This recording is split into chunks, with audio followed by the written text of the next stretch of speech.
नमस्कार बंधुरा आमार चैनेले सकलके स्वागत जानाच्छि। आजके चिकेनेर एकटा रेसिपि निये एसेछि हरियाली चिकेन। भीषण सुंदर खेते हय और रंगटा एकदम सबुज हय, जेहेतु सबुज सेहेतु हरियाली नाम हयेछे।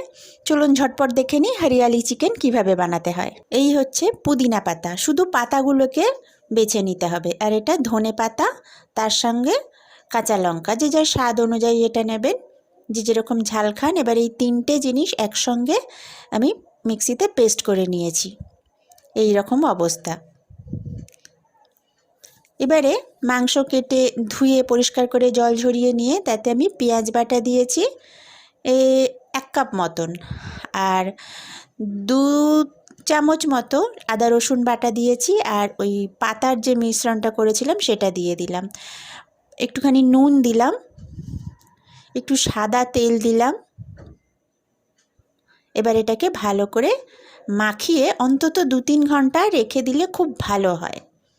মশলার পরিমাণটা আপনারা আপনাদের মাংসের পরিমাণ বুঝে দেবেন, আমি সেভাবে কিছু উল্লেখ করলাম না। আমি যেটুকু মাংস নিয়েছি সেই অনুযায়ী এই মশলাটা ব্যবহার করেছি। এইভাবে মাখিয়ে 2-3 ঘন্টা রেখে দিয়ে তারপর রান্না করব। আর টক দইটা দিতে আমি ভুলে গেছিলাম, সেটা অ্যাড করে দিলাম। সমস্তটা একসঙ্গে মাখিয়ে যতটা বেশি সময় রাখা যায় ততটা ভালো হয়, মাংসটার ভেতরে মশলাটাও ঢুকবে। রেখে দিলাম। এবারে 2 ঘন্টা পর আমি গ্যাসে কড়াই চাপিয়ে কড়া গরম হওয়ার পর সাদা তেল দিয়েছি, দিয়ে তাতে জিরে আর শুকনো লঙ্কা ফোড়ন দিয়েছি। যে নর্মাল জিরে আমরা খাই সেই জিরে ফোড়ন দিয়ে, লঙ্কা ফোড়ন দিয়ে এবার আমি মাংসটা ছেড়ে দেবো। পুরো মাংসটা, ম্যারিনেট করা মাংসটা আমি কড়ায় দিয়ে দিলাম। আঁচটা কমিয়ে দেবেন, ছিটকোতে থাকে। এবারে অল্প আঁচটা বাড়িয়ে নিয়ে তারপর মাংসটা কষতে হবে।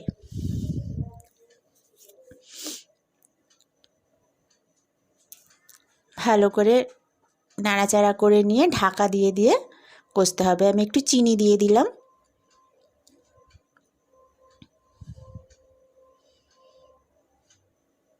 এবার চাপা দিয়ে দিলাম।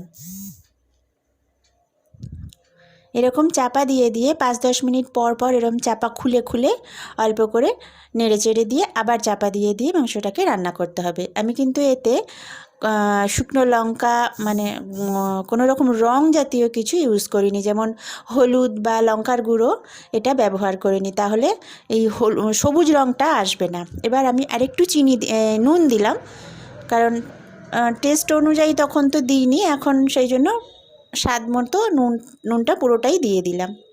আবারও খানিকটা নেড়ে চেড়ে নিয়ে আবার আমি চাপা দিয়ে দেবো। এইভাবে মাংসটা কষতে থাকবো। দেখুন কষতে কষতে আমার মাংসটা প্রায় কষা হয়ে এসেছে, পাশ দিয়ে তেল ছেড়ে দিয়েছে।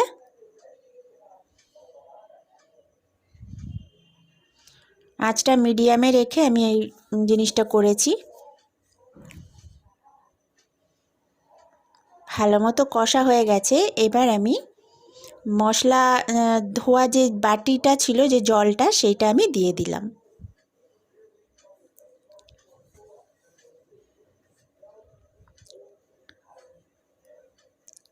দিয়ে আবার চাপা দিয়ে দিলাম।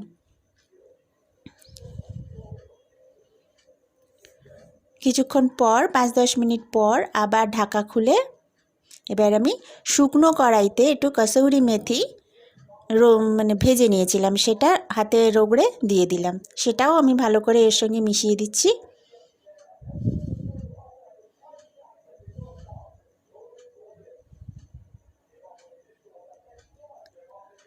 ব্যাস, এবার নামিয়ে নিলেই তৈরি হয়ে যাবে হরিয়ালি চিকেন। খুব একটা বেশি জলও লাগে না আর বেশি ঝামেলাও নেই, ভীষণ ভালো লাগে। নান, লুচি, পরোটা, ফ্রায়েড রাইস, জিরা রাইস এর সঙ্গে ভীষণ ভালো লাগবে খেতে। তো বন্ধুরা, আমার এই রেসিপি যদি আপনাদের ভালো লেগে থাকে তাহলে প্লিজ একটা লাইক আর একটা কমেন্ট করে জানাবেন। আর যারা এখনও আমার চ্যানেল সাবস্ক্রাইব করেননি তারা সাবস্ক্রাইব করুন, আর পাশের বেল অপশানটা টিপে দিন যাতে আবার পরের ভিডিও নোটিফিকেশান আপনাদের কাছে পৌঁছে যায়। ধন্যবাদ বন্ধুরা ভিডিওটা দেখার জন্য।